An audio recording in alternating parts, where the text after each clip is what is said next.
Hello friends, blogger অভির YouTube চ্যানেলে আপনাদের স্বাগত। আজকে এই গরমে বেরিয়ে পড়লাম টোটো ভাড়া করে সবাই মিলে একটু ঘুরতে। এইমাত্র হরিদাসপুর পেরোলাম। হরিদাসপুর পেরিয়ে আমরা যাচ্ছি একদম সোজা। পাশে বসে আছে আমার স্ত্রী, ও কথা বলছে, আমাকে জিজ্ঞাসা করছে কত কিছু। সামনে মেয়ে বসে আছে, তার সাইডে বসে আছে আমার ভাগনা, সামনে বসে আছেন আমার বাবা, ড্রাইভার টোটো চালাচ্ছেন।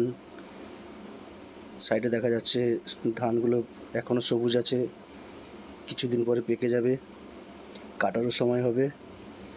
তারপর ধান টান কেটে সবাই এইভাবে কথা বলতে বলতে আমরা পৌঁছে যাচ্ছি।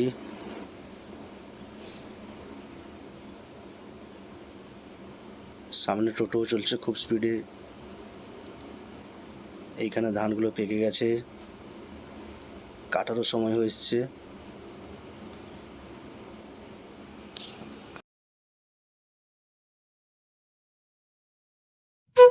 ওরা সব জিজ্ঞাসা করছে সামনে যে ফাঁকা মাঠ দেখা যাচ্ছে, খালি জমিন পড়ে থাকতো, এখন সবুজে ভরা।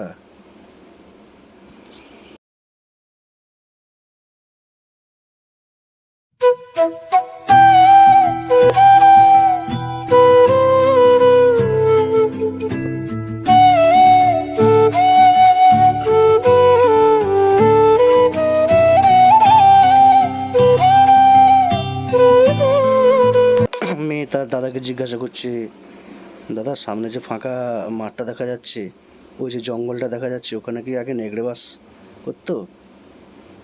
তখন ও বললো, না না, ওখানে নেগড়ে বাঘ থাকতো না, ওটা একটা শোনা গেছে এমনি কথা।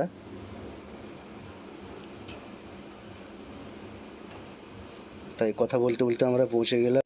ভিডিওটি ভালো লাগলে লাইক করবেন, চ্যানেলটিকে সাবস্ক্রাইব করবেন। গুড নাইট, আপনারা সবাই ভালো থাকবেন। ফেসবুক পেজে একটা ফলো করবেন। Tata, bye bye, good night.